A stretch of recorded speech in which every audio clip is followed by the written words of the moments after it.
sitting on the daycare floor, Carol. I love you for that.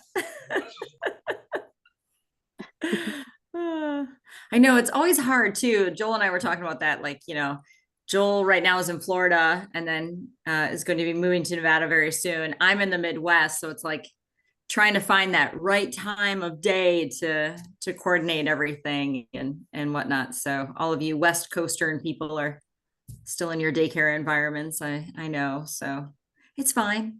You'll figure it out. And it's always recorded too. So if for any reason anyone needs to pop off, you're good. Oh, Southern California. So truth be told, I just came back from Las Vegas Monday morning at 1:30 a.m. I was out at Super Zoo and I bought out a whole bunch of booths. If you followed me on Dog Handler Academy, you saw my car and all the fun stuff. Yay! And it is now all laying on top of comforters in my garage, and now I have to sort it all out. So it's on the to-do list, and then my daughter starts school tomorrow. So we're just packing it all in this week. Arriving home at 1:30 in the morning. Joel and I chatting briefly yesterday while I was working in daycare. I literally just went to the grocery store so my daughter can have a lunch tomorrow and her first day in middle school. So she's nervous and excited all at the same time. They actually have lockers with locks on them and combinations and all the fun stuff.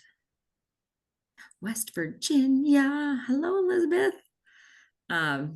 So yeah, lots going on. And Joel has to pack up his house and move. Friday is the day. Friday. Oh, goodness gracious. Goodness gracious. Well, I appreciate the fact that you're hopping on, even though you've got a stressful week ahead of you with packing up. It's all good. It's funny. It's just funny because things are so mellow. It's like this special needs thing I'm doing this week, as well as we have things I do nothing here in Florida. I'm normally here I play pickleball, I relax, and then I'm on the road doing all my stuff on the road. So Yep. This is the only thing I have going. Ironically, it goes the last day before we it goes Tuesday, Wednesday, Thursday. So oh, it never fails. I mean, if we got to keep life exciting and keep you on your toes and all the good stuff. So House of Hounds. Oh, I have a hound in my house. 180 pounds of howling. So my big man Steve is his name. He's like a couch potato. When I'm gone, he misses me apparently, even though I would tell you I doubt that. When I'm home, he acts like I don't exist. He burrows in my closet. So he literally takes my clothes in my closet, moves them, and then lays down and nests in my closet while I'm away. Oh, that's funny. He's a unique one, that boy, I tell you. So off the Amish farm, I got him as a puppy, who knows how old, and he's 9 now, but yep, old man. Midwesterners are in the house. Look at that. Illinois. Chris, he went through one of my certification courses actually in nice. I did it in Missouri. I did one in Missouri, and I did right in the middle of Missouri, where right the same town where they have University of Missouri is. So Chris, the guy was just there. He went through my course about 3 or 4 years ago. There, I would say maybe 4 years ago. See, Joel, you have a great memory. Oh God. Oh, hey Anna. Yep, Super Zoo. I had Walmart deliver a note so I can pack all my stuff up into organized chaos from Super Zoo. Canada, love it. Just north of me. Oh, I have a Frenchie named Lily who's famous. We literally were walking through Super Zoo and somebody yelled, Dog Handler Academy. I recognize that dog.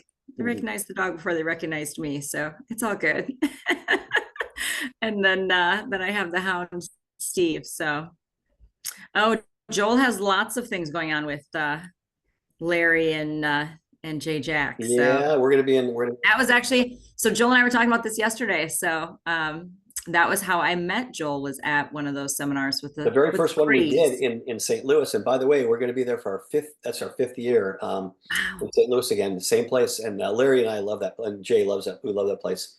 But We've been doing this for almost 5 years now. I can't believe it. It's like That is insane. Yeah. Yep. So yeah. So that was where I had first met Joel. we're all very His similar. We voice. all have no hair and we love dogs. It works. It works. Fabulous. Well, we're a few minutes after, so I think anybody who's going to join us now can hop on in. Oh, my hound, Cynthia, you're curious. So he is a treeing walker blue tick mix. So yeah, he's a Look big at boy. those guys up there. They're like, I saw your response. The ones with the big one Oh, there. You guys are like, well, that's cool. yeah, yeah, big. He's a big boy. Holy that one, yeah. Love me a hound. It's a nice alarm if somebody comes to my door, so it works. All right. Well, without further ado, everybody, we've been kind of chit-chatting here. So this is Mr. Joel Silverman. He is a famous dog trainer, has done numerous dogs in films. He's patented his own training collar, which I utilize with some of my dogs in my Second Chance to Shine program. I met Joel several years ago at a trainers conference that he hosts with his friends Jay Jack and Larry Crone. Truly, what draws me to Joel is the fact that he looks at every dog as an individual, and he's able to process each dog's individuality very well. At that first conference, I bought all of his books. I bought all of his training collars. I was like just super excited to really learn from him. And yeah, I think in a world where sometimes the people with the loudest voice get a lot of attention, I will tell you that when Joel trains, he is so quiet, and the things that he does are so minute, but they make such a big impact on the dog and the human working the dog. It's so interesting to learn from him. So how does that pertain to the dog daycare environment? He has a great book out there that talks about the different colors to assign to dogs, and how the color of the dog today may not be the color of the dog tomorrow based on the situation, and how all of that flows together. And I think it's a great way for us in the dog daycare world specifically to communicate with pet parents. We're always struggling for that right word that does not insult a pet parent, that doesn't make them defensive on when we need to describe their dog's behavior or how their dog is behaving. And I think the way that Joel has taken that and put that into a color schematic is easy for our staff to understand. It's non-judgmental to the pet owner because it makes it very easy for them to get it and to grasp the concept. So without further ado, I will introduce you to Mr. Joel Silverman. And Joel, how long have you been training animals in general? I am 65. I started when I was about 13, so I've been doing it for over 50 years now. And but I started training my very first dog when I was like 13 years old. And that's yeah, it's kind of, I mean, I always tell people the story is I had this dog, her name was Shadow, and she would follow herself all over the house. So I started training her. And I just did it on my own. I didn't read any books or anything like that. I just did it. And but at the time, what happened was my parents were taking me to SeaWorld down in San Diego. And on vacation, our family would go there during the summer. So I'd watch we watched the killer whale show and the dolphin show. And back at that, I was like 13, 14 years old. And every time I go there, I'd be like, I want to do that. I want to be a killer whale trainer, and stuff. And they'd be like, yeah, okay, whatever. And so finally, I mean, I was like 15 years old, and I was like, I really want to be a trainer. And so I go there, and I go down, and I go to the personnel department, and I'm 15 years old, and I was like, I really want to become a trainer. What do I do? At the time, they were only hiring people in the park. Like if you were in the food and beverage department or park operations, like you were hired as a trainer. Like they didn't hire people with any education at all. It was just like, and so I was like, okay, cool. So I graduated early from high school, um, and moved down to San Diego to pick up trash. And like I always tell people when I do my seminars, like how many of you have kids that you would allow your kids to graduate early from high school to go and pick up trash at minimum wage, making nothing to achieve their dream? And I did it. My parents totally backed me 100%. I did it. I bugged the director of training. Eventually, they hired me, started with dolphins and sea lions, and otters and stuff like that, and dolphins, eventually killer whales. So a lot of my experience comes from working killer whales. We spent about 6 hours a day in the water with the whales. And back then, if you go to my website, you'll see pictures of me riding them. I mean, that was all stuff that I trained from scratch. And, I spent a lot of time in the water with killer whales, and we're working with killer whales and dolphins, and even sea lions and otters and stuff like that. It's all based on positive reinforcement. So a lot of my techniques come from that world of, working with positive reinforcement.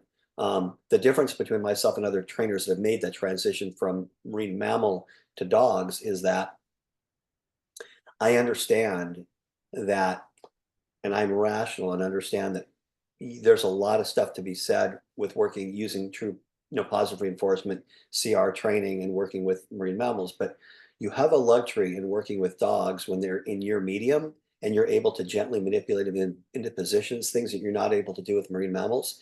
And that is a huge, huge plus. And there's a lot of people that have made the transition that have made the transition from marine mammals to dogs that don't get that, and they still haven't figured that out. They still think that everything has got to be based on just pure targeting, this and that, and targeting is fine in teaching targets, but it's very, very primitive. It's a very primitive way of training, you know. And we do it because we have to do it. If you train a dolphin to do a backflip, you take a thing and you just move it backward, as they jump out of the water, you move the target. But that's the only way to Come on, train. Joel. I want to see you use spatial pressure with a killer whale, please. Yeah, Like, exactly. let's see how that works out for you. Exactly. So anyway, so that's kind of my my thing. And and basically he even contacted me because my very first book was called What Color Is Your Dog? And I wrote that work, and then I had a second one, a follow-up called More What Color Is Your Dog? And we'll talk more about that, why I did that follow-up book. But that's kind of what we do, and that's kind of I call it personality-based dog training. I know there's a lot of people that talk about balanced dog training, and you can call it that too. I call it personality-based dog training because I think that you want to be kind of a cork on the water when you're working with dogs, which we'll talk a lot about tonight. Absolutely. So let's talk about colors. You give us the breakdown of what does the colors look like and what meanings have you given to them? Okay, great.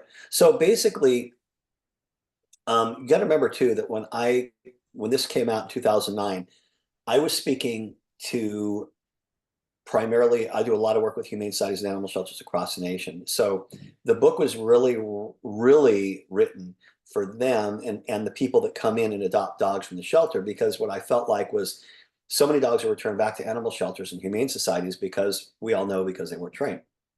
Well, many people, I believe, that were training the wrong way with certain dogs. For example, if they're working with a dog that's timid and shy, they're using way too much force. And if they're working with a dog that's reactive, they're not using enough, corrections, or using something that's more, restrictive, and more in doing things where you need a little bit more control. And the body language and the way they walk, talk, move, reward, correct, and everything was just so weird. And I just said to myself, why don't I write a book that just basically lets people know that this is what we want to do. And most importantly, and I think the big thing is that I was at an humane society in I'll just say the Midwest. I won't say where it was, but I was in the Midwest. It's a huge humane society, and you know I did some work with them, and they're really good people, and they have really good intentions. But I felt like when people would leave with the dogs, they would do their best to help them, because they certainly want the dog. They don't want the dog returned. But I felt like what ended up happening was the people would leave, and they would just think that everything was just going to be hunky dory, with that dog. And, you know, and not understanding the fact that it's like, hey, that dog is, really super high strung. And just so you know, that's a reactive dog. It's a high strung dog. We're not going to tell you how to train your dog, but there are things you're going to want to watch out for that dog. And there's training. You're obviously going to have to do some training with that dog. Or this dog is really timid. This dog is really, very apprehensive. And you do not want to keep this dog unsocialized to people. You need, from day one, this dog needs to go out in front of people, get in front of people, getting people, the training has got to be done through, using positive reinforcement with this dog from the very, very beginning. You need to really, really develop the nurture and this relationship with this dog, but I didn't see that. So that's why I wrote the very first book, What Color is Your Dog? And so basically the way it works is we have this color chart, okay? And with this color chart, what I did was I separated the book into separated it into 5 colors. And what I told people was I said, well, the closer your dog is to the center of the spectrum, the easier your dog is to train. So you can see the yellow dog is in the middle. It's mellow yellow, a yellow dog. And then we have Share another, that graphic real we quick have we here. have we have another dog, which is another color. I'm sorry. We have, sorry, there it is right there. And then we have, as we start moving out, to the right, we have the green dog. And the green dog is going to be timid. It's going to be apprehensive, somewhat cautious. And then moving further out, which is more challenging, we have a blue dog. Blue dog is, afraid of everything. You walk into a house, it runs under a bed. Okay. And then we move to the other colors. We have the orange dog, which is going to be more challenging, more reactive. And we have a red dog, which is off the wall, front feet are rarely on the ground. If you go to an animal shelter, and I'm speaking about dogs and animal shelters in general, because that's why we'd written this book. But a red dog, that's the dog you'll see hitting that chain link and hitting the chain link and 2 sides of that chain link going over and over and over. And that's the red dog. And so what I wanted to say was in general was the fact that the blues and greens are the cooler color dogs and the reds and the oranges are the warmer color dogs. And I would say, I would never train a cooler color dog like a warmer color dog. The way you walk, the way you talk, the way you move, the way you reward, the way you correct, the tools you use, everything you do is like night and day. There's such a huge difference. And not only that, but in general, what I found, and this is how it relates to a lot of the daycare businesses, is that in general, dogs that are more timid or blue or green, probably it's safe to say, they probably like being around dogs with the same personality. If you have a dog that's really yellow, that's a mellow yellow dog, he probably likes being around dogs that are, kind of like him.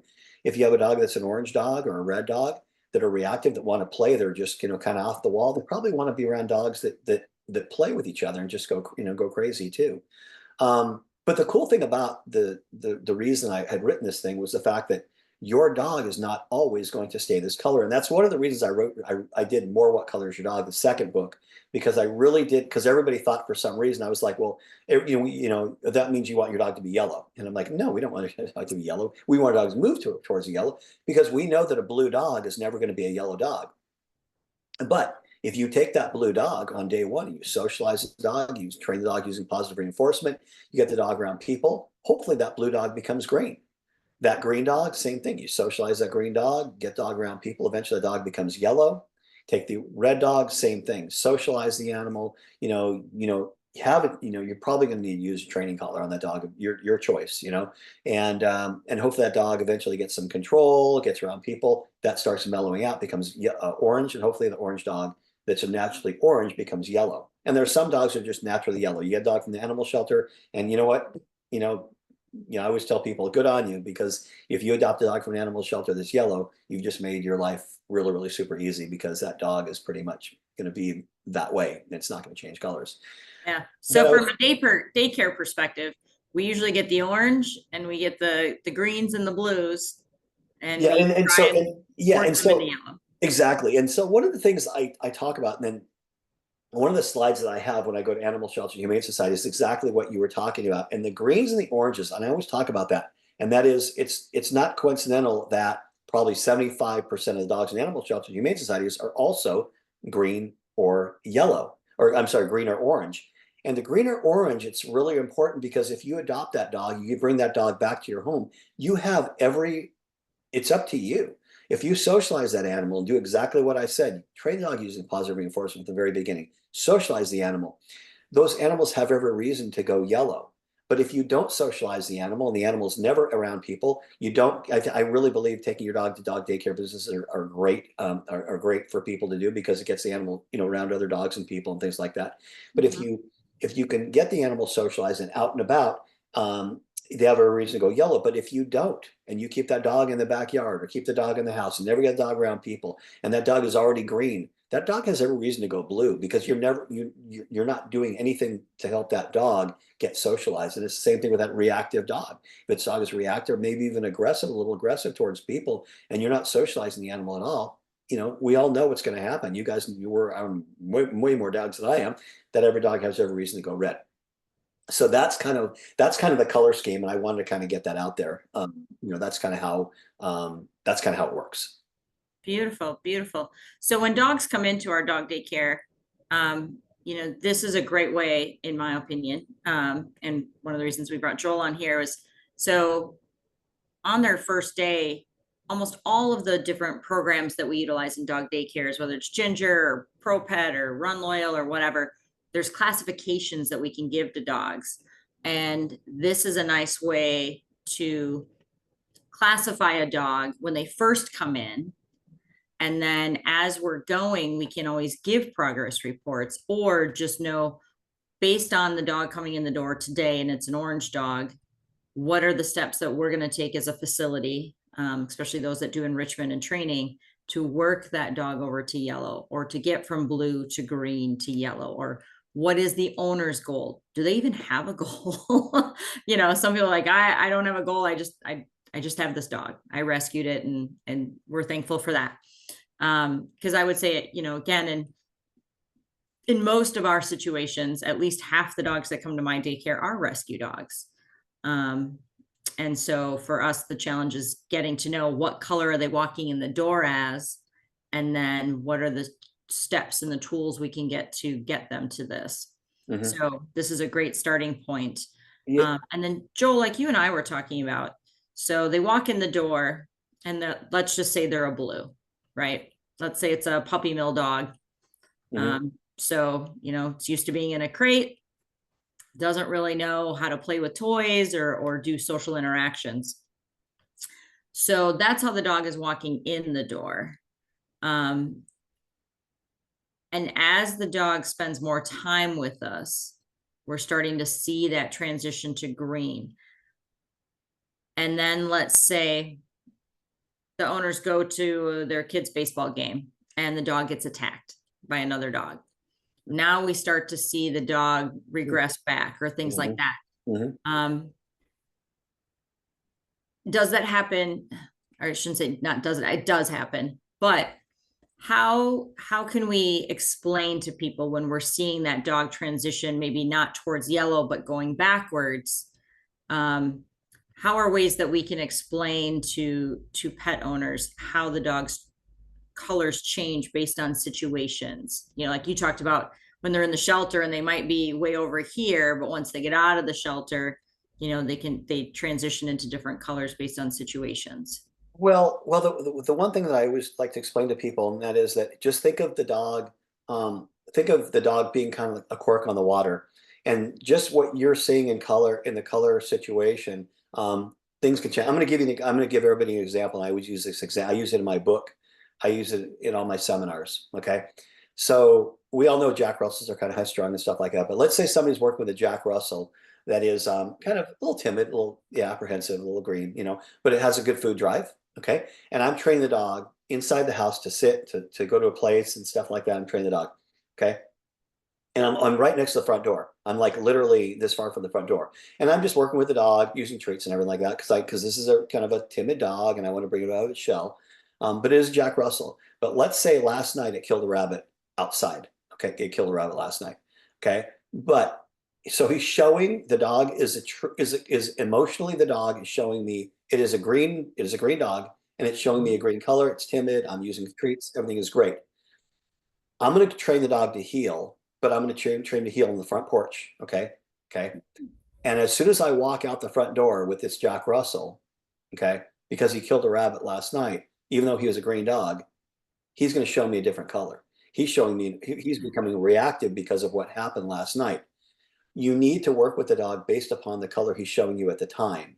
So the reason I'm bringing this up is the fact that you always want to think of yourself as a cork on the water. And so one of the things that Eve had brought up, which I think is great, and that is let's just go back to in reverse where she was just talking about 5 minutes ago, 10 minutes ago about the blue dog. Somebody brings a blue dog into your place, okay? It's safe to say, as much as I've been around daycare business, I am implement dog training and dog daycare businesses. I did it for a long time before I started doing the stuff with Larry and Jay, and I still do it as well. And so I've been around a lot of daycares and I've seen it. So somebody brings a blue dog in. It's safe to say probably as the dog starts getting comfortable, like you said, that dog is going to start moving into that green area. To me, I think it's critical. It is imperative that we communicate with pet owners and explain how important it is. Say, listen, your dog is a blue dog. Okay, this is a dog that can be fear aggressive. It can have a lot of issues, and this dog now was kind of brought out of its shell here. When you take the dog home, it is essential that you do not put that dog in a position where it's going to be around other animals and get jumped on. Okay, because like she said, it gets jumped on, and all of a sudden it goes back into that place, you know, and you're not given the opportunity. It's just not fair to the dog. You're not giving the dog the opportunity to learn and to have that trust issue. And we all know, and you guys know better than me because you're around so many dogs. All it takes is one incident, and I've seen this in my career, and I'm not even doing dog daycare, but even as a movie animal trainer, all it takes is one incident sometimes, and that's it.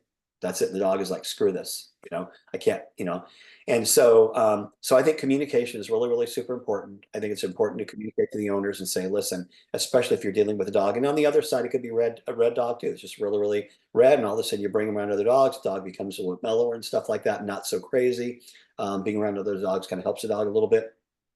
Same thing, but I think it's important for us, and I don't do a lot of the stuff that you guys do, but I think, but I'm around a lot of people, and the communication is huge. Yeah, you and I were even talking about how, a puppy comes in and the puppy might be yellow and green, right? Because it doesn't have a lot of experiences. And now the dog has been with us coming to daycare 6-7 years. And now we're seeing that transition over to that orange, maybe even getting into a little bit of a red. Are there specific ages or times in a dog's life where we should anticipate a shift potentially? Yeah. That's a good question. Actually, nobody has really asked me that before about going that direction. Now, let's just talk about what you just said right there. So you have a dog that's timid, and the dog all of a sudden is going yellow, and all of a sudden now it spends more time at your guy's place, and all of a sudden becomes more playful, and it becomes orange. That's actually, to be honest with you, a good thing for me, from my perspective, is because in general, because we talk about we don't want the dog moving away, but that happened because that dog came out of its shell so much. It actually went from green and went to a little bit of orange, as long as it doesn't become, crazy and stuff like that. And as long as it's only maybe at your place where it's happening, that's fine, because he's at your place, he's having a great time, he's engaging with all the other dogs and stuff like that. To me, that's an important thing. So I think that would be a plus for sure.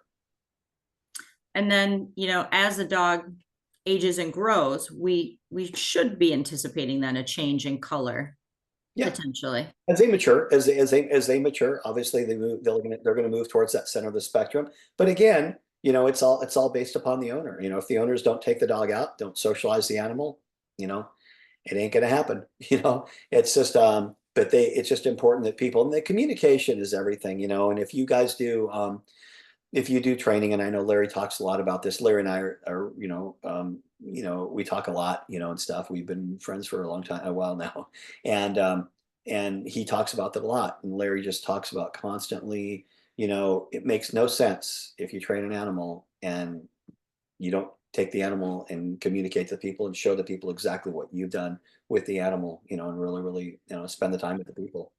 Yeah, absolutely. And I think that's a key thing, in our dog daycare environments.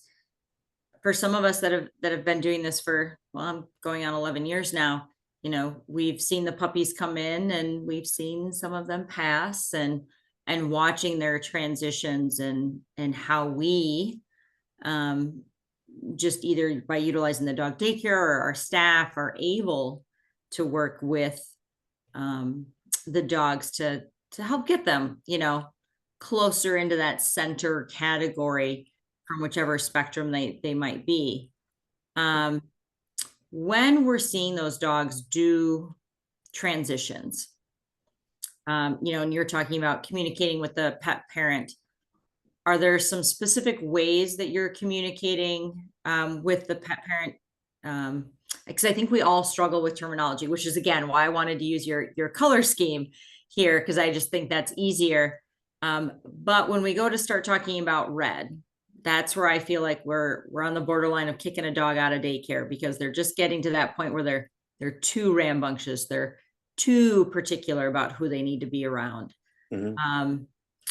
And so when we're starting to use that categories, are there certain words or terminology pieces that you're using as you're getting from that orange into that red color?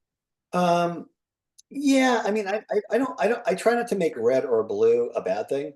You know, I just want to let people know that your dog, if your dog is red, and it does, and let's just talk about that for a second, because people think for some reason, initially when we wrote the book, they thought it was like aggression or whatever. And it doesn't necessarily mean that. It's just the fact that the dog is just very reactive. It's very high strung, it's very reactive.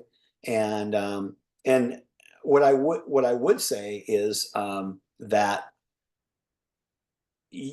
I always take a look, I always look at the owners. You know, if I see a dog that's really red like that, um, I look at the owners, and if it's staying like that, in that, and hasn't really gone, you know, I always look at them and I say, do they socialize the animal?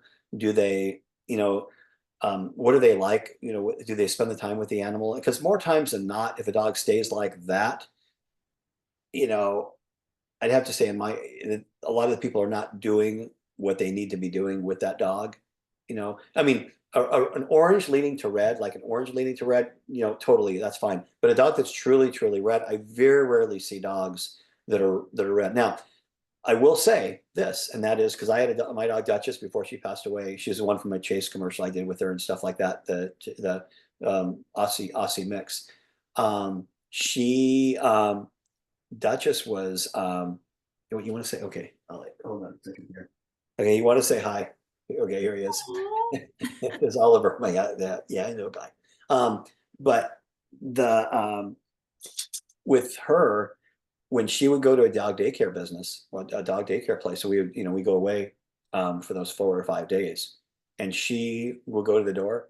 She became a red dog, but in a good way. But that was just a good. She just was just wanted to play with her buddies and just like, I mean, so I looked at that like, that's kind of cool. She just got excited, and you know, her buddies got excited, and she got excited, and that's kind of the way they go. And they'll go in these different phases. I feel like they're, you know, they'll, okay, when they meet each other, they get really, really red, red, red, red, red, and after they do the greeting, then all of a sudden they calm down. They're their orange color, you know, and stuff like that. You know, that's kind of the way I kind of categorize it. So I don't look at it as a red, as you know, as I said, if you think of it being a cork on the water, you just have to say to yourself, hey, it's just, you know, they see each other, you know, they're not machines, they're not robots, you know, they're going to get excited, they're going to do what they want to do and get excited and stuff. And as long, you know, you've got people in the place just making sure that they're not getting too crazy and stuff, you know.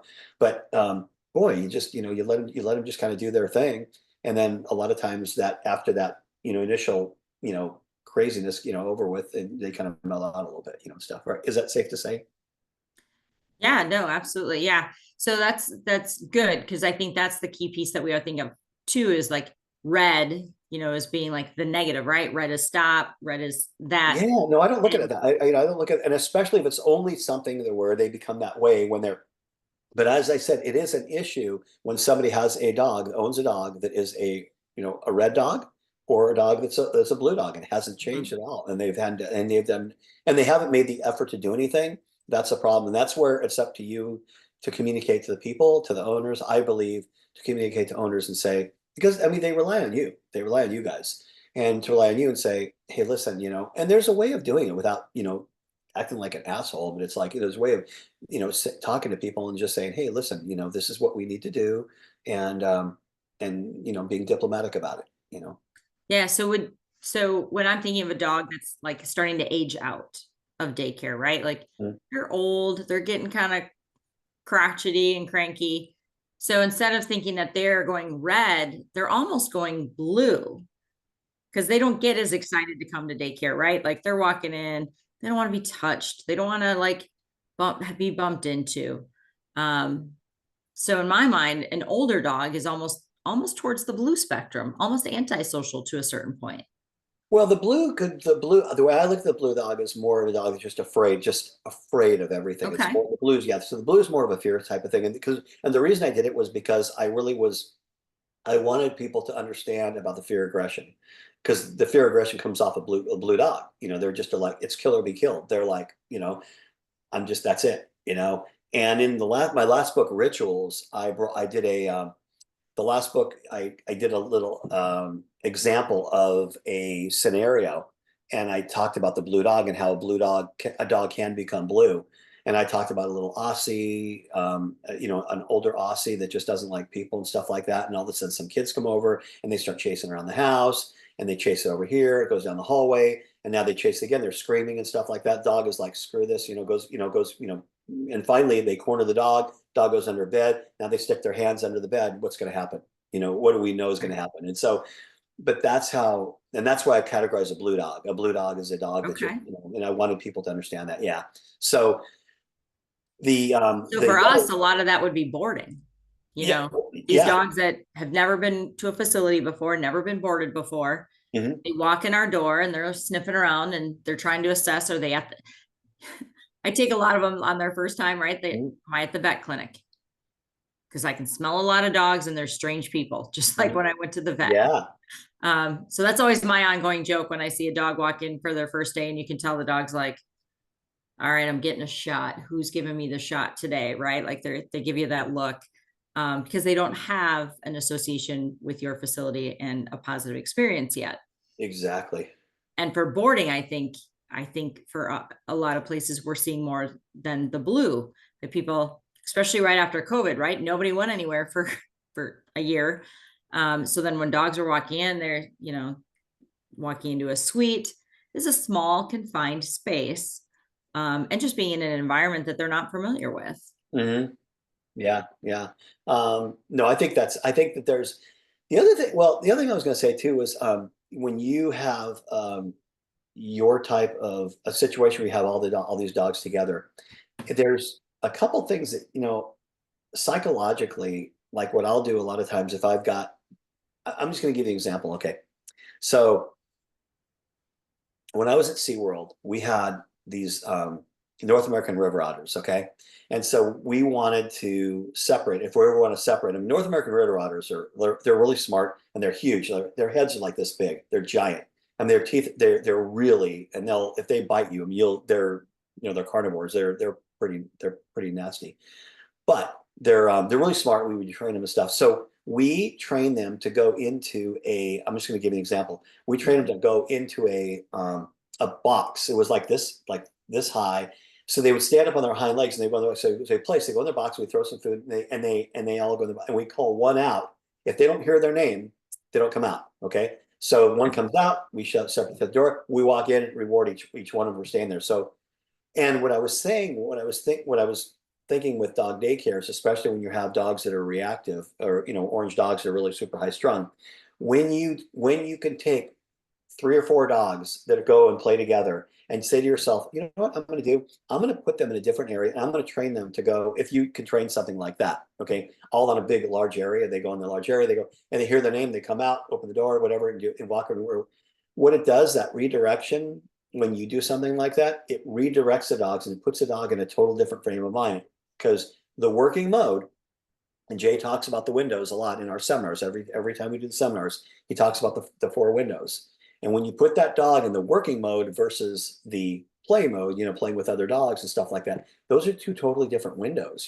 Right. And so it's really interesting. And I know I threw that kind of off the cuff like that, but I wanted to let people know if we're talking about these warmer color dogs, that's something that actually is really, really cool that you can do away from that whole area, just bring them to a different Yeah. area, take 2 or 3 dogs and just do something like that because it really, it's pretty interesting. So. No, I love it. I love it. So I believe we answered your question, like what is an example of a blue dog versus a red dog?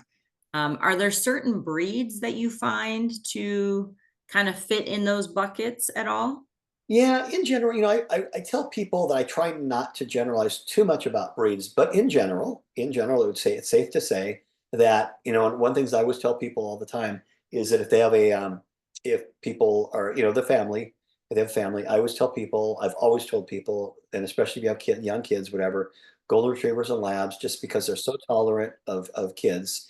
So in general, what I've seen is the dogs are going to be the yellow dogs, the more laid back dogs that are bred as really good breeders Mhm. that are bred golden retrievers or labs for families as pets. Those are going to be your yellow dogs. Those are dogs are most likely going to be the yellow. They're not bred. They don't come from the hunting line, so they don't have the reactive stuff, whatever. And if you want, I tell people too. It's like, and I talk about this. I think I talked about in rituals, and I talked about the lines. I said if you're looking for a dog that is, that's going to play with balls, it's going to go, hunting with, you certainly want that longer legged, hunting line of golden or lab. And so in general, I would say that labs can be that way. Then they can go in that the more yellow direction. And then we all know it's like with border collies, and they're a perfect one that's going to show you two colors. Border collie is going to show you two colors because in general, border collie is going to have that kind of timid little cautious thing. But of course, we know that in agility and stuff like that, you can just get them going like that to 0 to 60. So they're going to show you a green dog, but then they're going to show you the orange dog or even a red dog when they're working and stuff like that. Same thing with an Aussie that's a higher prey drive dog too. Malinois, again, they're naturally, kind of that they're bred to work and they're more naturally the orange dogs. But listen, I've seen it. I did an event, one of my film and TV courses I did we did one in we were in San Jose. Was it earlier this year? I guess. And we were and this guy, what his name is, he's got a great, actually probably one of the best Malinois I've ever seen. Actually, the guy was amazing. Wow. Yeah, and I can't remember his name. I'll remember his name before the end of the thing. I have to say the same thing. He's written a book. He wrote a book actually. I wrote a book as well. But he's out of Tulsa, Oklahoma. But anyways, that dog was like, not only was he a good working dog, but he was really super mellow too, which I was going to say. So you don't see that very often with the Malinois and stuff. But so in general, like Malinois, we all know they're going to be kind of orange dogs probably in general and stuff like that too. So absolutely.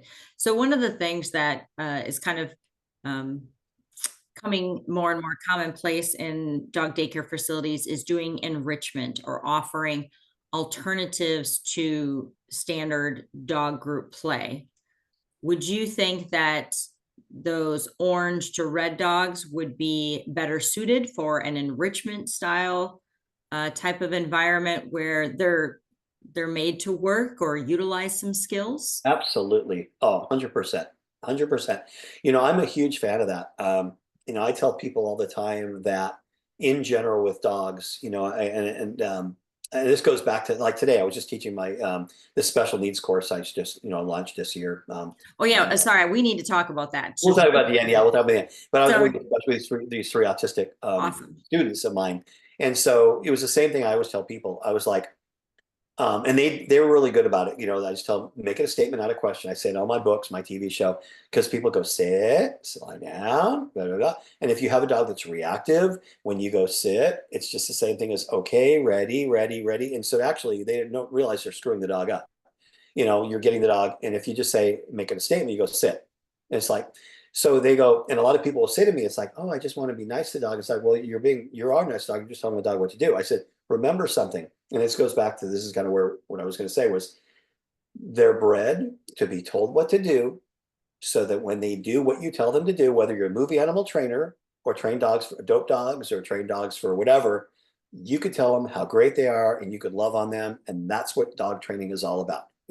They are bred to be told what to do, period. That's it. So, and there's people can debate on whatever they want to debate on with dogs, but we know for a fact that dogs are bred to work, do stuff in a certain way to achieve the thing. And when they achieve the thing, you tell them how great they are and how much you love them. And there's ways that you do that, whether it's play, whether it's treats, whatever it is, you engage with it, or you're maybe just loving on them. That might be the best thing in the world, whatever it is, but that's the most important thing. No, absolutely. So yeah, that's good segue into that is taking what these dogs are, what their natural talents are. I've met many a hound who prefer to sit on the couch than go hunting. I've met many Aussies that would prefer to get belly rubs than to go herd or chase something. Here's the deal. Here's the deal too. Is that a lot of people will say with dog daycare businesses, there's some people say, oh, they just run around all day long and they get crazy and blah blah blah. And it's like, okay, well, they have a good time and stuff. I don't agree. I disagree with a lot of what people say about the negativity and stuff like that. But if you can visualize your dog for 8 hours, the dog is 8 hours at your place. And if you had a situation where you took, let's say you had an orange dog, okay, and he's playing with, Yep. maybe like 4 orange dogs in there, and then you take those 4 orange dogs out for 3 hours, and you do, different, sessions, maybe 10-minute session, 15-minute session, and you do some of these things, that behavioral enrichment, some sort of behavioral enrichment stuff, but something where you redirect the dog, where there's redirection involved in a way to where it's they're doing something, and maybe as a reward you're playing, and tug, you're playing with the tugs, whatever, maybe you're rewarded with treats and things like that. But you do that. Okay, if you can do that, maybe let's say you're there for, the dog's there for 8 hours, and you bring the dog out maybe 3 times for 10 minutes, only like 30 minutes total. Okay, and you do that consistently, okay, over the course of a week. When that dog sees you, and it sees you in that yard and it's playing around, it's going to start looking at you and going, it's not just really about what's going on inside there. They starts looking at you going, and taking it upon itself to go, she took me over here and I was doing some really cool stuff. I wonder if we're going to go there again. That's what you want with your dog, because now what ends up happening is there's more things involved. And it's not just about them playing and going crazy and stuff like it's like, oh, there's some other stuff happening too as well. Because dogs like variety. They like variation, and I am a huge fan of variation. I talk about this in my books as well and my TV show, varied reinforcement schedules and varying things and changing things up. Because when things are the same, that's when things get kind of like, boring and monotonous and stuff like that. Not that dogs playing together is ever going to be boring and monotonous, but the bottom line is if you can do things where, you involve behavioral enrichment as a combination, I think is huge, huge. Yeah. Well, as Jay says, you don't want them to go find their own fun. Yep, exactly. You need to be, yep. And what Joel says is, and I always say the same thing. I said, you need to be the star of the show. If you're not the star of the show and the dog is like, screw you, then, that's a problem. So you need to find a way to make yourself the star of the show. And that all starts with engaging with your dog and that relationship and that bond. Yeah. So when you have been in daycares, and I know you've traveled to daycares and held seminars at daycares, are there certain things that you have seen that work well for the blue to green dogs or the red to orange dogs that we should take note of? No, other than not really, other than the fact that what they've done is I've seen them, not every place, because but there's some places that are fairly large that have separated the dogs, and they have the facilities to do it, where they kept the blues and greens together. And they actually had the yellows with the blues and the greens, and did it that way. And then the oranges and reds, that they could just do their thing and play together, go crazy. But the yellows normally, because the yellows are chill, they're just, relayed back. They're like, okay, great, and the greens and blues are, and if they want to play, and it's just because the dog is green or blue.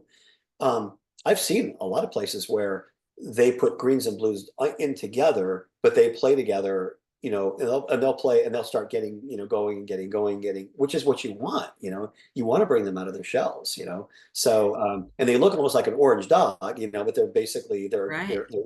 so. Well, that was just it. That's where you had said, I mean, in my mind, I'm thinking, okay, so I need blue dogs, green dogs, yellow and orange and red, but you're right. Like if I take the blues and the greens and you put a couple oranges in there, then they're going to mix it up and get those dogs to come out of their shells a little bit. Mhm. To where if I just did, like you could obviously you wouldn't want to have, 10 of all red dogs. Like you would need to intermingle some chiller dogs in between the mix. Exactly. Somebody just asked a question. There was a question there on about too many orange dogs. Somebody just posted something. I don't Yeah, have yep. So similar, like you wouldn't want just all red or all orange, Yeah. that you would need some intermingling. So Yeah. the color category isn't necessarily a way to divide your dogs up. It's more of a way to explain the play personality. Yeah, exactly.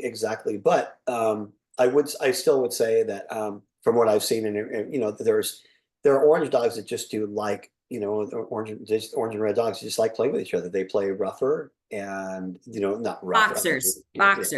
Boxers and huskies. Really? Yes. That's funny. But that's the thing. And so and that's my thing is that when they come to places, and what I've seen before too is just like they You Yeah, got to remember boxers. something. You got to remember something too. And like, and you guys, I know you guys do see this. I look at things from a dog. I've always looked at, after 50 years, I've looked at through their eyes. And like when the person's driving there to the place, and stuff, like they visualize, they've already visualized what's going to be happening. They already know it's like through the time. It's like, oh, it's like they know all the different dogs. If they have dogs that come there on a regular Yeah. basis, they know their buddies. I mean, think of that. Think of how cool that is for them to actually think about that. And it's the same thing. It's the same thing in training all the time too. It's like I tell people all the time, like everybody overtrains their dog. Like people constantly. I mean, we finished up an hour and a half early today. Okay, we're only gonna go for like 4 or 5 hours. We finished an hour and a half. You know why?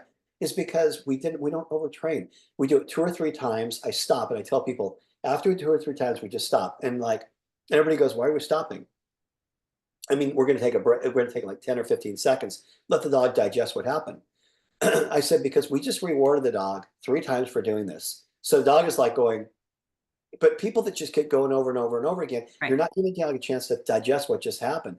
Give the dog the benefit of the doubt. They know what's going on. Now he's going to be like, you just rewarded me for this. I know I did. And we're not going to do it again. We're going to wait. Are we doing it yet? No, we're not going to do it again. No. But it's the same thing that goes through the dog's head when the dog is going to the place, be like, because he's going over the course of time and his brain is going, I know what's there. I know the buddies are there. It's my, oh yeah, there is over there. There is, there is that's such a cool thing, So Yeah, well, even like how you talked about doing some enrichment pieces with the dog. And so then that dog remembers that staff member, like, oh, that staff member, we did something fun. yeah, I have a couple staff members that, they grow their nails a little longer and then they just give the really good scritches into the fur. And I will tell you, those dogs know that staffer. They'll that's immediately be so like, cool. and they literally come over and just give the side. They don't even like come up face first. They just give the side. They're like, hey, lady, I know you give me good scritchers. Get in here. That is very, very cool. That is neat. Yeah, yeah. So that's good. So we talked about the colors. The colors are a great way to explain to pet parents maybe where their dog is starting out, especially if they're new to daycare, or how their dog has transitioned during their daycare time over months or years. How dogs may potentially, do major shifts depending on age and experiences that the dog has had. So those are all good. We talked about how the colors are not necessarily a way to divide your dogs into play groups. That intermingling some of those is also beneficial. Yeah, and you guys know there's certain dogs that you guys have that are just really, really awesome at um, intermingling and stuff too. It's just, and so because obviously you don't want to put the wrong dog. Yes, yep, yeah. And then, I talked about how in all the programs, so I use ProPet at one of my facilities, and there's a color code, but there's also a number code.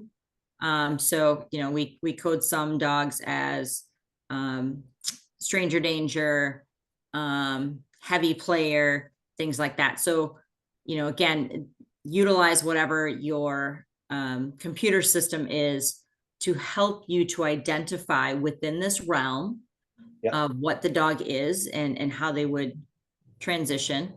Mhm.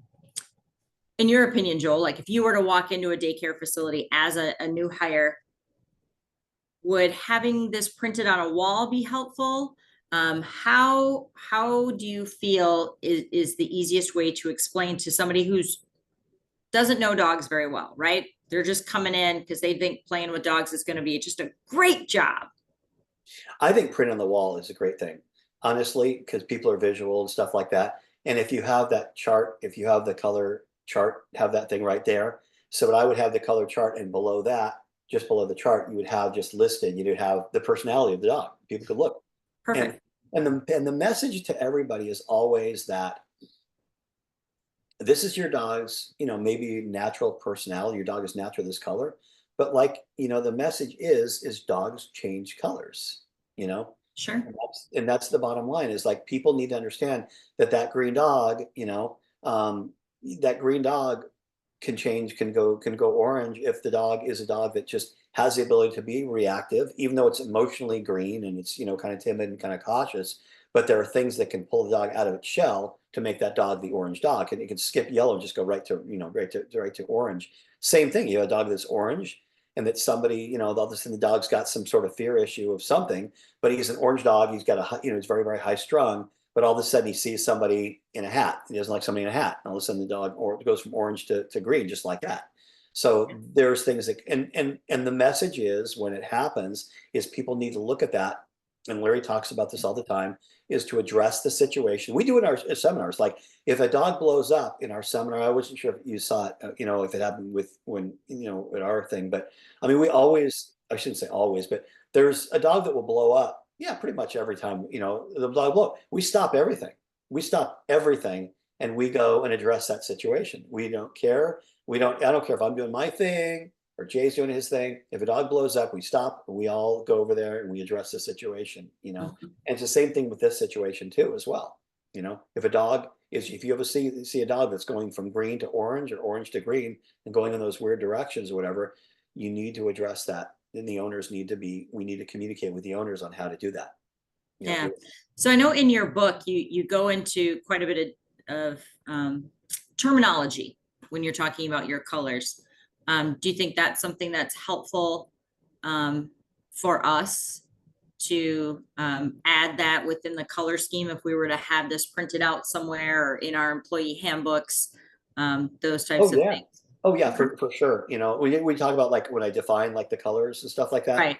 Okay, yeah. Yeah, we talk about mellow yellow, we talk about timid, the green being timid, apprehensive, cautious. And if you go to my website, even on my website, under the color scheme, we've got all that stuff listed. You're more than welcome to use any of that stuff that I have there. People can use any of that.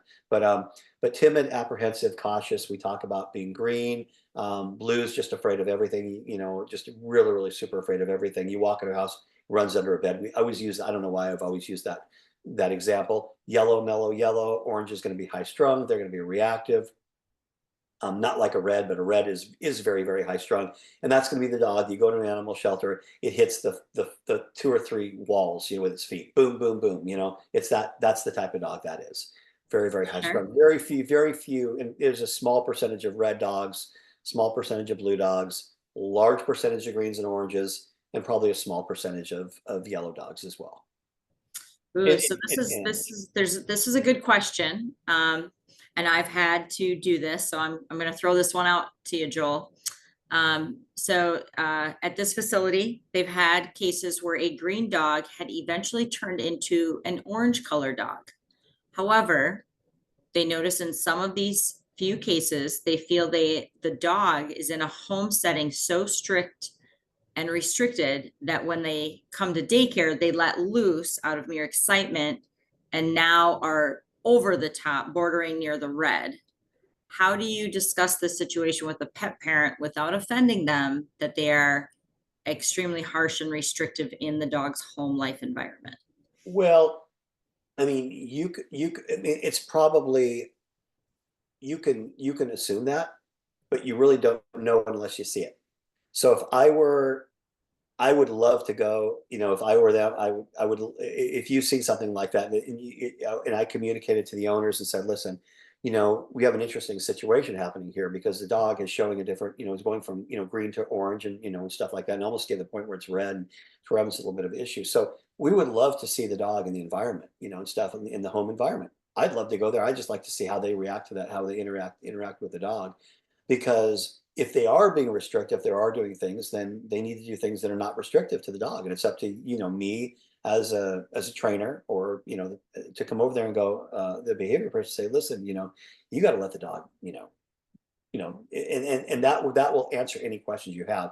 But until you actually see what's going on, you really don't know. And you're probably 90% right, anyways, thinking what you're thinking. But you're never going to make, and again, it all goes back to communication. And we teach, we say this over and over again, every other month when we're on the road here, Larry J and I, we talk about communication. You've got to communicate. You have to be able to communicate with the owners, see what's going on, communicate with them. There's ways of doing it without being a jerk. There's ways of communicating and say, but letting them know it's like, this is what's going on here, and you need to do this, help the dog. But I think that's a great assessment, though. Like, whoever Did somebody ask that question? Is that what they Yes, asked? they did. They did. And I'm going to put on my Dog Handler Academy hat here and just say, a lot of what I do is I ask the open-ended questions, Yeah. Yeah, you yeah, know? yeah, So, yeah, yeah, yeah, so yeah. It's good. Fluffy That's a good. loves coming here, and Fluffy gets a little too excited sometimes about coming here. Mhm, What are we doing at home? Do we go for walks? Do we play fetch in the backyard? mhm. And I'm gonna make the guess. A lot of times when we see this, it's, well, no, Fluffy's in the kennel at home because otherwise jumps on my kids and does this and does that. And Yeah, not addressing the situation. Yep, yeah, and yep, they're taking the easy way out. A lot of times people will take the easy way out, not address the situation, just throw the dog in the crate. But yeah, no, and it's exactly what you said. The dog is restrictive, dog's in the crate, and all of a sudden gets out of the crate, and all of a sudden it's 0 to 60. Basically, yeah, you're going from 0 to 60, and now but that's why you need to go there and take a look at the situation. You go, dog's in the crate. It's like, okay, great. Well, you need to, me show you, here's a leash. Keep the leash on your dog, and take your leash, right? This dog's gonna be attached to you, and you cruise around the house, give the dog a treat, walk over here, blah, blah, blah. And you ever play with a dog? You have a toy? And it's like, no, well, here's a toy. This is what's known as a toy, and this is a tug thing, and this is how we do it. And so, those are things. And believe it or not, I swear you, either more times than not, you're going to find that they don't play with their dog. And all of a sudden you have this dog that's just like yeah, really toy crazy, and he never got a chance to. And how, I mean, I never realized till I started working with Jay, because I do this a lot for my training. I use a lot of toy, a lot of play. And how horrible is that to not allow the dog to engage, to like Jay uses the word, biologically fulfill the dog's life by engaging in play in some way with a toy, if a dog is yeah. especially toy crazy and stuff like that. So I think it's really important for people to go over there and take a look at the situation. Yeah, for sure. And this is a great segue into, if your facility is not doing some sort of enrichment time or offering some sort of a training time, this is definitely something you need to look at. I would say, based on the last 4 years, we are seeing a lot more in the behavioral case world. It's a lot harder to find those more balanced, even keel dogs. And so, like a dog, we call it coming in hot. So for the dogs that are coming in hot, they immediately go, and I actually, for those owners, I tell them, don't feed your dog breakfast. You're going to bring me their kibble or raw. I get excited if they feed raw. And they're going to go into a kennel and they get enrichment time. I need Mhm. to work that brain. I know some facilities do treadmills, but doing some form of enrichment. I mean, if it's kibble, a Kong wobbler, that's your thing. Depending on space, we have Amazon box time, where you just take a ton of Amazon boxes and you just dribble their kibble everywhere in there. And you can even do that in a suite. If you have like a 5x10 suite, or a 5x5, depending on the size of the dog, just have the boxes everywhere and sprinkle the kibble everywhere, and the dog has to forage through it. That also helps to build resilience. So finding some way for that dog to burn it off. And Mhm. Yeah, yeah. not I mean, opposed to treadmills. It's just, you need to be careful with the treadmill. A, that's really labor intensive. B, you put my hound on a treadmill, he's gonna go for hours. He's gonna be like, what's up? You you give him mentioned, boxes with food, 20 minutes of that, and he'll sleep for hours. no, you mentioned training too, and that is, I'm because I really started. I spoke at the what's the conference? You guys may have seen me there. I spoke at the what's the dog daycare conference? I Well, there's several. So I think you were at IBPSA. IBBSA. Yeah, I spoke at their conference, and that's when I was implementing dog training and dog daycares, and we still do. I still, just so people know, I still do my dog training stuff. So if people are interested, you can always send me a message, whatever. We'll come out there and do that. To do the dog training, but it's just the stuff with Larry J picked up in the last 5 years, so we kind of backed off a little bit from that. But I am with all the places I've gone to, the ones that do dog training and the ones where we implemented the dog training and stuff like that, that helped out. That was really, really, really, really important. I thought, because and not only you not only train the dog, but the people that are working with the dogs have a knowledge of animal behavior as well. Not that the people that don't, because you guys are around dogs all the time, but certainly people that go through dog training courses, certification courses, there's things that you learn about, reactiveness and things like that. And I can't tell you how many people that I've that have been through my courses that I've worked with maybe 15, 20 years of training dogs. Some of the things I say still, they'll be like, I just, all the years I've been doing this, I never really thought of that before. I mean, there's so many people that even training your dog to stay, like I tell people all the time, it's like, walk to your dog, reward your dog for staying. I mean, I'll see somebody and their dog doesn't stay. They're like, they can't dog to stay. And so they say, okay. And they reward the dog. I'm like, well, if you always reward your dog for coming to you, your dog is never going to want to stay in one place, and they're like, well, I never thought about that before. It's like, but I'm like, that's all I've thought of as a movie animal trainer, because the dog is always rewarded for being on the set, so we always got to walk the dog and reward the dog. So I think it's important, but by doing stuff like that, what it does by training the animals, it really, really, it gets their brain going in a really, really good place. If you have a dog that is a little bit of a, kind of a high-strung dog, a little excited and stuff like that, you take him out and you start working with him and training him one-on-one. What happens now, all of a sudden, he takes his focus gets taken off all the other stuff that's going there, kind of like you were talking about before, the person that massages a dog, all of a sudden dog is like going, take this upon himself to go, it's his choice to go, it's my choice, but I like her because she kind of like does some training with me and she does, whatever and stuff. So I think it's important to really to have training in the place. Absolutely. So another good question. What is the best form of entertainment or enrichment? Are there certain things that you know of that are ideal? For me, it's just a lot of food toys. I honestly, the enrichment that I do, because I grew up as an animal trainer. My life is training, so my life is it's all training. It's all training, and it's fun stuff. So I just do things that really, really super. And even if it's not necessarily training the animal, but luring the animal, letting the dog stay in contact with the food, let the dog stay in contact with that food, just to make it a fun thing. Jay does the same thing. Jay takes the food, but he tosses the food and lets him, follow the food, to follow with the food and follow it, get it, and turn around, and he does a lot of that stuff too. But I do a lot of stuff where dog is in contact with that food. I think that's a really, really cool thing. Just let the dog be, follow you around, whatever, do it that with it. And the reason you do that is because we teach, and I was just teaching the students today, is that if you can get that dog to stay in contact with the food, don't pull your hand away. The biggest mistake you do is pull your hand away. The dog is like, screw it, I'm not going to follow it. But if it can engage with the food, everywhere you're going, this and that, man, you can train sit, stay, lie down, all that stuff you can train really, really quickly once that dog is engaging with that and never leaving your hand. Really, really super important.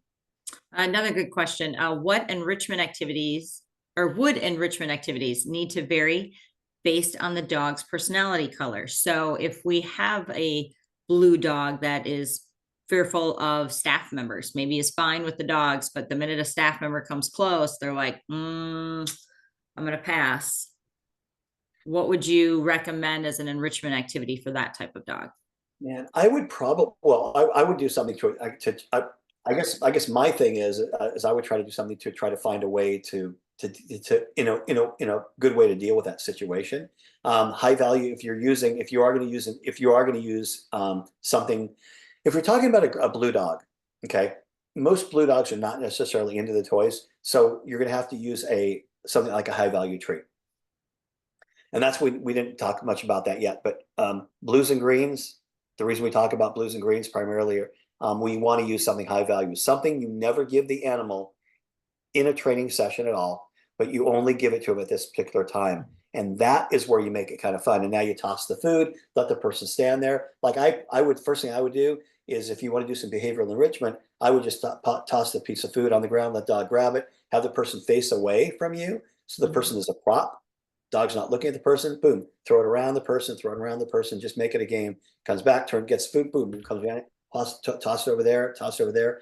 And you start doing that. That's the type of enrichment. Then maybe later on that day, do it again, have the person stand facing that way, not just facing the dog, but that way. Do the same thing. Next thing you do is have the person facing the dog, throw the food over there, and you start popping it that way. Just in, little short sessions, you guys, 2 to 3 minute sessions. leave the dog wanting more, especially for behavioral enrichment. If you're trying to do behavioral enrichment, it's not fun for 20 minutes. It's not fun for 15 minutes. It's fun for about 30 seconds to like 2 minutes, end it. Leave the dog wanting more. So dog is like, holy crap, I can't wait to do that again. But I tell people all the time, and I say this in all my videos, it's like, if you bring that dog out for training sessions or behavioral enrichment stuff, and you fry the dog from the very beginning mentally, dog is like, screw this, man. Your whole training sessions goes down the toilet. Dog is like, screw this, I don't want to do this anymore. And the same with behavioral enrichment. But keep it really, really super small with whatever you do with the behavioral enrichment.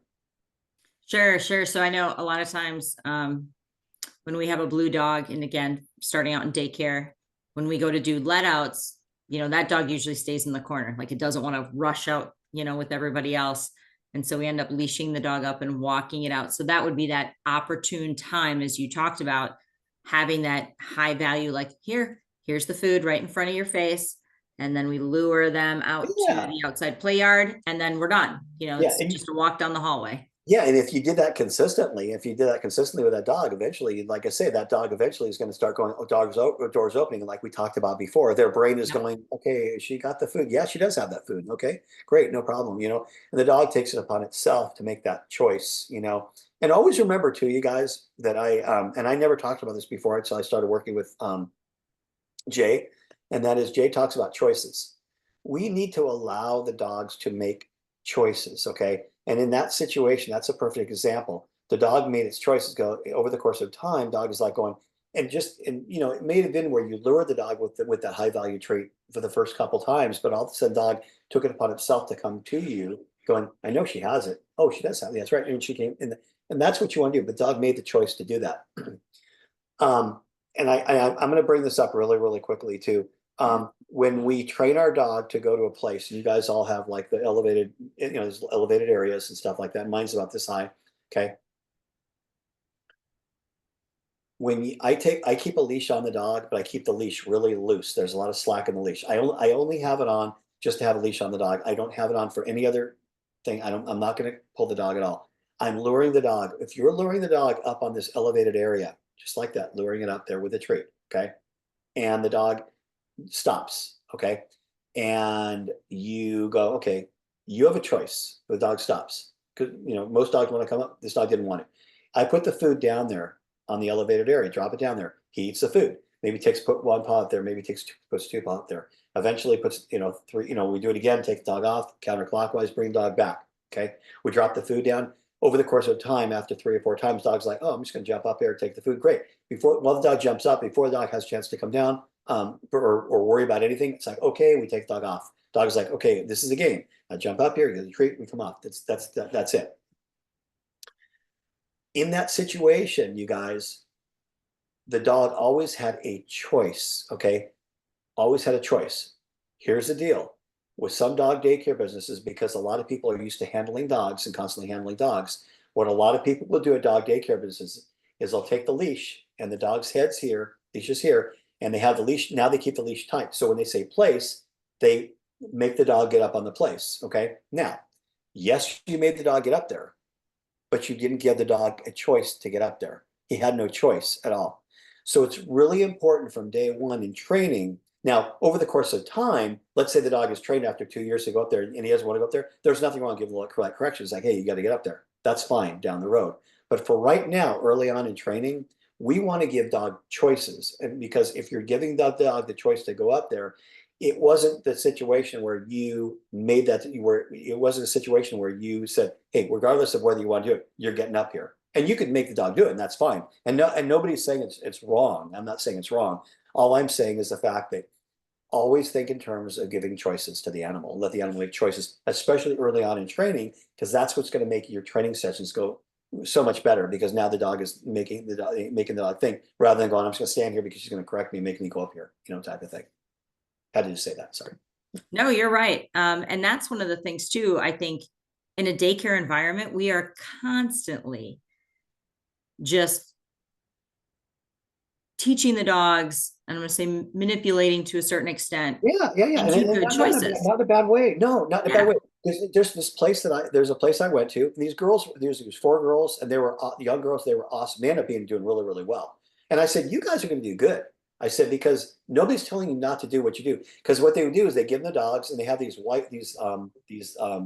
things this big around, and it's soft. I don't know. It's like they're horse things for horses. I don't know if but they're slips. They put the slips on them. They're really soft. Yeah. And then they just take them and they, put them really high, and they take them from here to here. And that's what they do. And they do great. But then we go and do our classes, and they're trying to do the same thing. And I'm like, whoa, whoa, whoa, time out here. Time out, guys. So I go, this is going to make you guys really, really good, because nobody's telling you not to do that. So you continue doing that with those dogs. But in training, here's what we're going to do. And that's what they did. And but it was a challenge for the first day, because they kept on wanting to make the dog, go over here and, make the dog do this and make the dog do things and stuff like that. So it just makes you a better trainer when you're able to do a lot of these different types of things. Well, and again, it really goes back to building that relationship with the dog, having that interaction with them. Okay. Here's a good question. If a dog has allergies or is just not food motivated for enrichment, what type of enrichment ideas do you have? Kristen talks about doing sensory stuff. You doing a lot with scent work and things like that. I am not, you guys, I'm always honest with people. So I'm like ignorant as far as I've trained dogs for narcotics detection. So I have done, I had a couple different dogs. I was licensed with DEA, so I dealt with marijuana, cocaine, methamphetamine, and heroin. So I did that stuff. Geez, we don't talk about those things very often on. I know exactly. I don't talk about that very much, but that in itself is different than the set work that that people talk about. This is very, very different, because I'm doing things a little bit differently, in how I do it. And so, but what I would tell people is that is if you're not using treats, you're gonna have to use toys, or you're gonna have to use something. You need to use something to engage. The dog needs to engage in, so I would take the time, if your dog is not food motivated, but your dog's somewhat into toys, really experiment with that dog and find a way to really, really bring that dog out of its shell. If you're gonna try to use some other form of enrichment. I mean, I don't know other forms of enrichment other than toys and treats. Really. So yeah, or treadmills and things like that. So yeah, scent is our newest one. Somebody just pointed out, there's conflicting info on scents and what is safe. 100%. On that one. I would say stick with the big name brands, doTERRA, Forever Living Young, Forever Young. Someone correct me on that one. The ones that have really been out there for a long time. I feel like they're pretty good. Young Living, she said. Young Living. There you go. I was like, I knew it's something living. But yeah, it is conflicting, and every dog is slightly different too. So I know clove I've used some cedar, some orange, but the key is the dogs have 10,000 scent receptors in their nose, if I remember correctly. Wow. So a little goes a long way. Yeah. Definitely a little goes a long way. Oh, birch. Yep. That's another good one. And then there's the big ones to stay away from, so I would Google what scents are bad for dogs and kind of start there to help narrow down what not to use. And so Joel, similar to like when you were doing scent work with drugs, take some on a piece of cloth, put the scent in there, and then shove it into a toilet paper roll or a paper towel roll, right? So you create a scent. Yeah. So what I did was and actually the guy that I was fortunate enough to work with actually was the original guy. He's a friend of mine. I have a lot of friends of mine who were former LAPD. My best friend was a commanding officer. But this guy, Don Yarnell, was the guy that originally trained all the original dogs for LAPD. Dogs. And so he retired, and Don would go to Vegas and do stuff in Vegas, and I would bring my dog to Vegas, and I would work with the Vegas guys, the dope dogs and stuff like that there. And so what Don taught me, and just real in general, one of the things he did a little differently, and that is, well, first of all, we just use dish towel and stuff like that. So you obviously have the marijuana, you put it in a plastic and then wrap the dish towel. duct tape it so it's duct taped and everything like that. Odor's there. Obviously, you guys know the story. You know, it's like you put it inside he smells it, the nose drives him to get it. Once he grabs it, boom, play, play, play. That's where it's all. But here's where it gets good.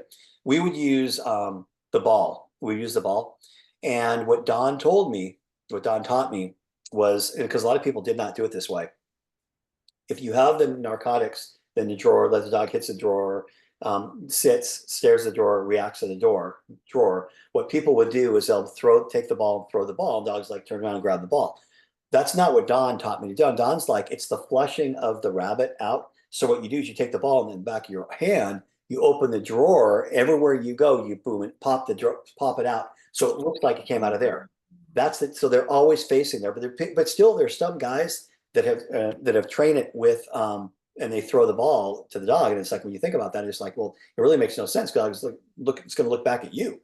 You want the dog to focus it on that. So that's one thing that he taught me with this with the stuff. But oh, that's interesting. Yeah, so I've trained diabetic response dogs, so always keeping the dog's nose facing the scent. Yeah. Too. So, and thank you for Miss Kristen. Dogs have between 125 million up to 300 million. Wow. Receptors in their nose, depending on breed. I did not know that. My Frenchie is probably closer to the 125, but the Hound is closer to the 300 million, 100%. I did not know. Yeah, all the good stuff. So we have about 9 minutes left. If people have more questions, feel free to throw them out there. One thing that I wanted to add to the mix a little bit here was when we're evaluating a dog. So Joel, let's just say a dog comes in and, he's presenting red colors, right? And again, I'm going to go with the boxer. He's jumping up and gut checking me and just kind of bouncing off the walls. Are there ways that you have seen that are easier for us to evaluate that dog to determine, should I put him in with orange, or should I put him in with yellow, or should I put him in with green? Do you have any tips or tricks for us when we see a dog that's coming in, we're identifying a specific color and then trying to figure out a good play match for him? What I would say is, if you have a dog that's like that, I can visualize a dog doing that. And in this one, let's say you're in the area where the dogs have come in to that area. Coming into the lobby, heading down the hallway, heading towards the play yards. So you got to remember, though, that hallway, from their perspective, and if they've never, I don't know, whether they've been there before or not been there before, if a dog is just super, super excited in that area, I personally would try to find a different place to look at the dog other than that lobby, because that lobby may not tell you necessarily the true color of that dog. And that dog just might be so amped up and so excited just because, and if he's been there before, of course, obviously, I mean, what I would do is, I would take the dog into a different area, find a dog in a different area, and see the way the dog, look at the way the dog is, and just see. It's like, hey, if it's showing you the same color, great. If not, it may be a situation for, it may be something where the dog is like, we go in the other room, it's like, wow, this dog is a little different right now, this different personality. So that's a good way of, because one thing you do want to do is you want to make sure you do assess and get the dog the right color. Make sure you do assess the right color for the dog. Certainly. And then vice versa. So a blue dog, if a blue dog comes in and, you're like, this dog is scared to death, I don't want to put it in with a group and have it be flooded. I'm going to use the term flooding. Yeah. Would you recommend that the dog still stay in the vicinity of daycare so it can still kind of see what's going on? Yeah, absolutely. Absolutely. Yeah, I think that's essential. If you want to deal with the situation with the dog, you're going to have to do something like that. And that's the best thing to do. The dog is not around not, in the same area, but the dog is around, you're in an area where the dog is able to see the other dogs. And it's really super important. I mean, because that's the only way the dog is going to ever get socialized and get some sort. And hopefully, and the goal would be, maybe you do say somewhere down the road, it's like, hey, hopefully down the road, we do get the dog and, the dog is able to play with these other dogs. It may not be today, it may not be next week, it may not be next month, but the goal is that it can happen. But the only way it's going to happen is building building that trust, and building that, and that starts with the exposure of the dog seeing what's happening and saying, okay, I'm in my safe little area, but I'm watching what's going on, and stuff. Certainly. You know. So a couple of good questions. Are there specific correction methods or responses that you would use for the various colors? Yes. One of the things I tell people all the time is that with training, the reason I wrote the book was because people were they were using training colors on wrong dogs. On blues and greens and yellows, people were putting training colors, and dogs in animal shelters because people were overcorrecting dogs and things like that. And then at the same time, there were people that were not using a training color on an orange and red dog, and dogs were returned out back to animal shelters. Training colors in general, at certain times, we want to use with the oranges and reds. Yellows, greens, and blues really don't need training colors. That's the whole point. And so, so as far as training colors go, anybody that knows anything about me knows that I'm a huge fan of I patented my collar, which is alternative training collar. It's an alternative to a choke chain. So you have 9 different sizes. It's not in, I've kept it out of the big box stores purposely. So it's not there. You can buy it either on Amazon or my website. And, martingales. If you want to use martingale, it's fine. I like mine instead of a martingale because mine basically is always going to give you slack in the leash. You can drop it down. There's always slack in that leash. When you correct, all the pressure comes from outside the dog. So the correction is going to mean more to the dog rather than a martingale or even a pinch collar, because a pinch collar, martingale collar, basically they connect from behind and it essentially becomes a flat collar. And with my collar, you always have leverage because all the correction comes from the outside of the dog. So you always, but some people like, pinches and martingales, which is totally fine too. And I'm a huge e-collar guy. I've been using e-collars for 20 years. Low level, I love it. That's how I met Larry. Larry and I met 5 years ago and at one of the conferences because I use his videos in my dog training certification courses, one of his videos from a long time ago. And that's how we met actually. But yeah, so very, very low level. I make it fun for the dog, make it, the dog is like, understands like, hey, this thing's kind of a fun thing. And you teach the tool and stuff and make it a cool thing. And once you have that understanding, then it's like you want to start slowly increase it to different times and for different behaviors and different, or different problems you're having with your dog, you do that. Certainly. Do you ever use a demo dog for assessing a new dog to see how the new dog reacts? So whether it's a blue or a red, do you ever try and use just one dog or do you feel a small pack of dogs? I would use one dog that that is really, really, because I think we were talking about this earlier, and that is bringing that like the orange dog into the green or blue environment. Mm-hmm. The orange dog that is solid. That there's certain dogs that it's like these dogs they love they're really cool with other dogs. They're great. That's the dog that you want to bring into that blue and green environment.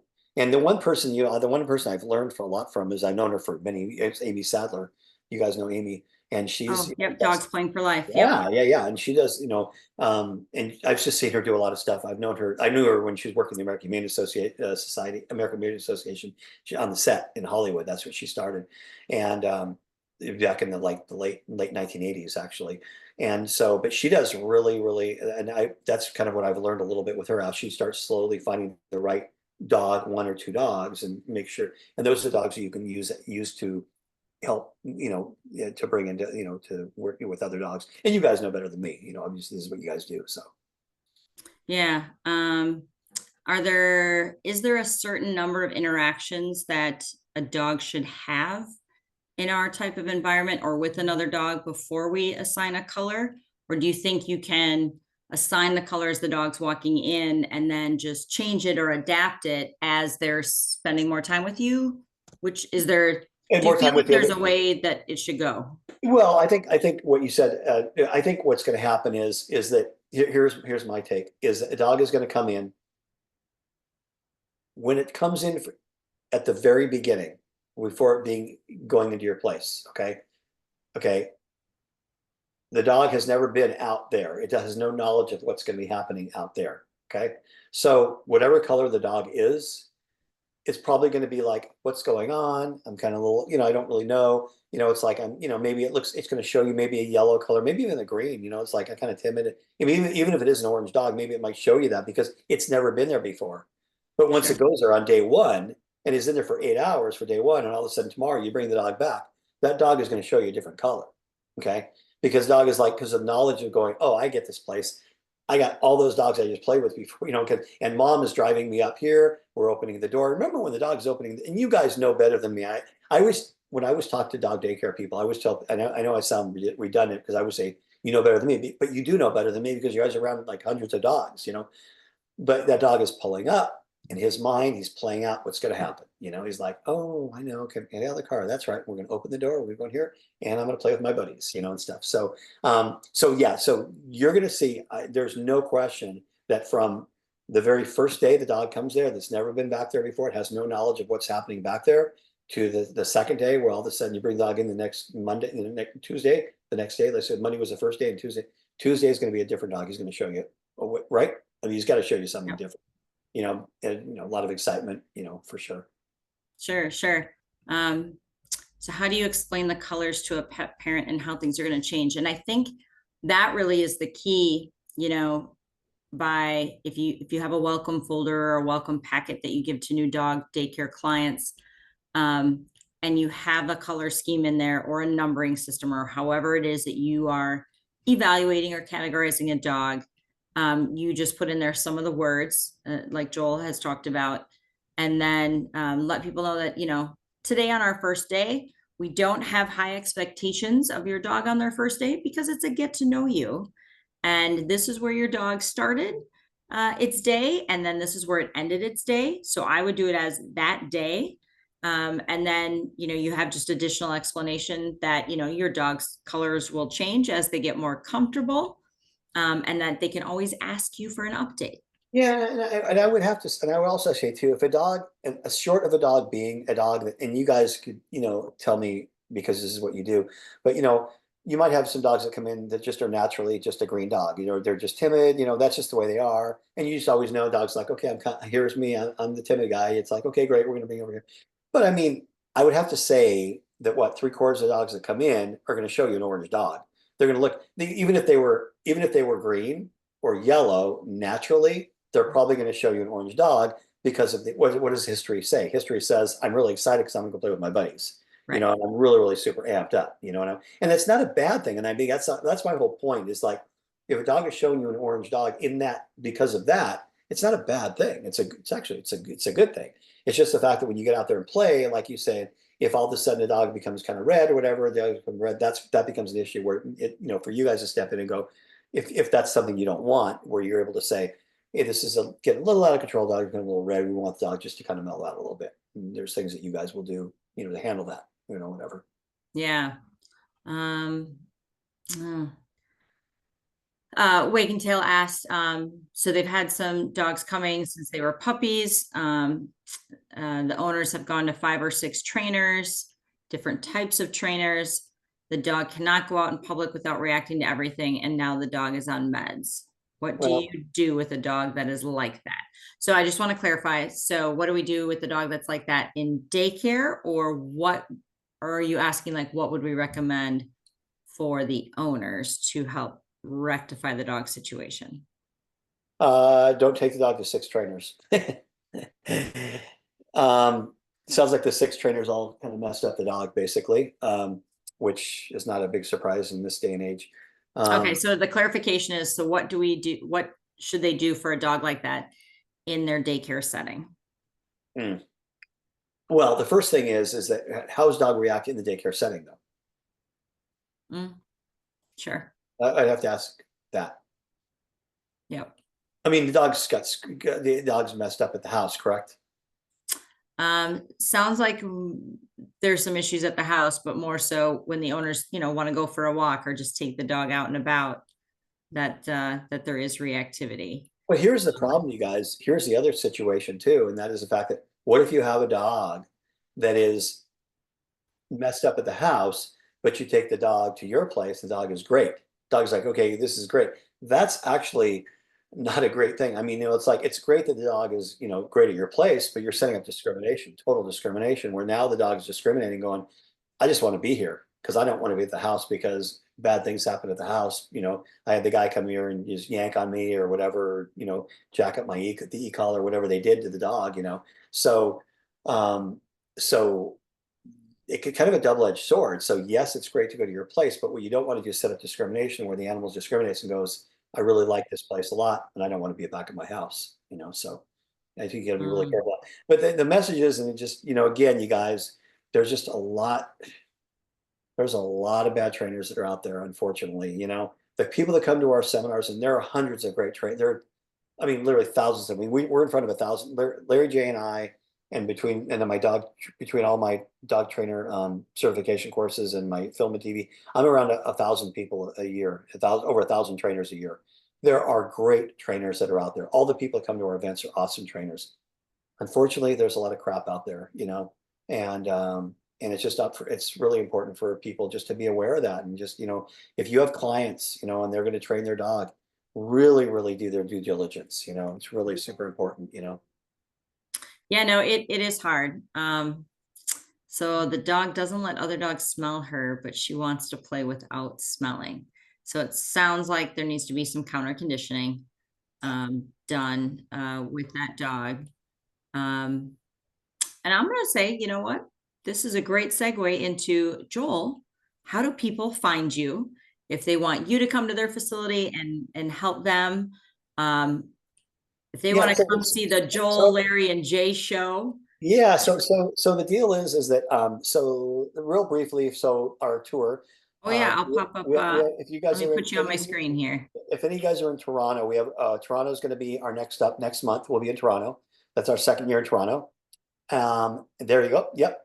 And let's see, but the tour real quickly. So yeah, so we'll be in Toronto, and then we'll be in Nashville in October, and then in January we're going to be back in St. Louis. We are going to be in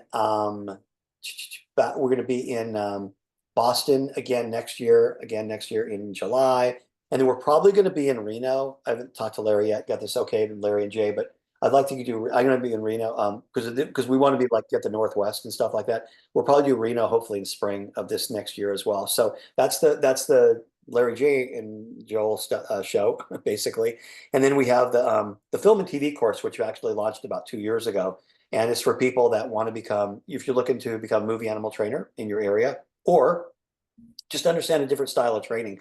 If you read some of the reviews and stuff like that people talk about, some of the people that don't have no desire to be a movie animal trainer, but just want to learn a different style. But we do a lot of control, a lot of distance and control and stuff like that. A lot of, advanced behaviors and things like that. So we got the film and TV course going. We have a couple going, one going in October in Dayton, Ohio. And I believe there was somebody that's on here that's actually Gwen. I think it might have been you. That's I think she was on here. I saw her. She's going to be there. So it's going to be in Dayton, Ohio in October, and then November we're going to be in San Jose again with that course as well, and then we'll be in Maryland in Mar in March of next year. In March of next year for that course. And then the big thing, you guys, too, is that we don't do a lot of the. I used to do a lot of the dog daycare businesses, a lot of the my certification courses, JSDT 1 and 2. These are courses for if you want to have, if you're going to have classes and stuff like that specifically. But we're still doing, we are still doing it. People ask me, but I just, I have other things going on right now. So you feel free to fill out a form on my website, a contact form, and just, give me your number. I'll talk to you guys about it, and we'll work something out. But we do the 1 and the 2 together. We do the basic and the advanced certification courses together now. It's like, and but we can do them separately too, but we do them kind of together. Yes. Yeah, no, it's amazing the things to learn from other people. Yeah. It's just a lot, and it's very different, you guys. I mean, a lot of what I do when I do the stuff with Larry J, I'm speaking to most of the people are not used to my style because the dogs I get from animal shelters are dogs for movies and commercials. I adopt the best out of the best. I adopt the best dog. Okay, you're not working if you're training dogs. You're not people aren't calling you saying, "Hey, I've got the best dog." They're calling you because their dog is having problems. You know what I mean? So we're starting in different ways, and that's why the training techniques are so different. But we all, but most people that leave my events, they're going to take away something from me that they probably didn't know. They're like, okay. And a lot of people thought I was just a TV guy. They were like, I saw him on Animal Planet, or, he had these videos or whatever. And, because there's a lot of people that are on TV that just, you don't really see them like training dogs at all or whatever. But in my situation, you know, I'm very practical in what I do and stuff too. So, um, No, but I yeah, can't, I will absolutely attest. So I don't do e-collar training, but I came to your seminar with Larry and Joel and um, or Larry and Jay, and I deal with a lot of reactive and aggression cases. So what Jay does with play is the way, and the way that he explains the four quadrants was great. And then watching you whisper to dogs. That to me was a real big aha moment, was the whisper, and not using a release word when doing different types of training and working with dogs. So yeah. that was my big aha moment with you. And what she was saying, what she was talking about the release, I have one release which is okay. And so my big thing is I use stay as basically my um intermediate, like my intermittent marker. So basically it's just stay is the same thing as good basically to the dog. Yeah. It just means you did a great job. So my thing too is the fact that I reward the dog with treats probably 1 out of every 4 times. If not, I just tell the dog good, and that's it. Or you know, or I'll say stay or good, and it means the same thing. And the dog, I have to stay in that position. And the reason we do that is because so many dog, when people say yes, a lot of times dogs want to break that position. Um, and even though yes may not be um, their final marker, their terminal marker, they don't have the control. Where I just want to be able to say on your side, keep dog on your side, stay. That means you're doing a great job. You know, might give you a treat, may not, whatever. Now straighten up, dog straighten up, stay, head down, stay, head up. You know, and that just communicates to the dog. And when we're done, we're like, okay, I'm just giving you a bunch of food, okay, for doing like 12 things in a row. So that's the idea. Yeah. So it is a great seminar to go to. You will take away and learn a lot from that. So definitely check out Joel's site with all the things he's got going on, including what you were doing earlier today, working with special needs individuals on how to be a dog trainer. Yeah, the real quickly, guys. So, I mean, you guys may have seen this on my Facebook page, but basically, I've always wanted to work with special needs, and I said, because I break behaviors down into small steps. If you ever worked with me before, you know that I break everything. I don't free shape anything. Like people free shape, I don't. I already know what I'm doing, and so before I bring the dog out, so I already know the steps. So, dogs is step one, step two. If we're finished with step two, we'll end the session. We'll come back to step two in the next session. Eventually hopefully get to step three, and.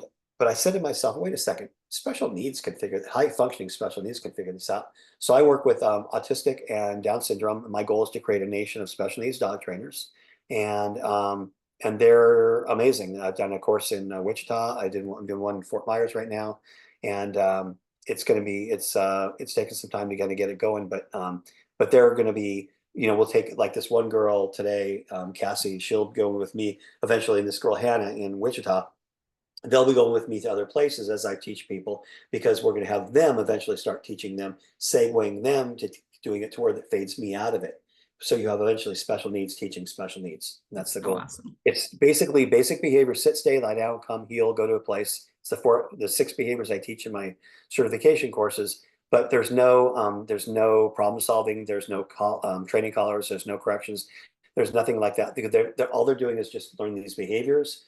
Because I feel like if they can just learn those behaviors, how many of you are professional trainers and be like, because a lot of professional trainers I know, they kind of don't like doing that stuff anyway. They'd rather deal with the aggression and the other stuff. But you can hand the dog off to them, pay them for like an hour, put them in a room, let them work with 3 or 4 dogs in an hour. You wouldn't believe what they're going to be able to do in an hour with 3 dogs. 4 dogs, and you pay them for like 1 hour. And that's kind of the goal, is to get them going. So this is special needs things. You can go to my website and see. There's a bunch of videos we shot from Wichita as well.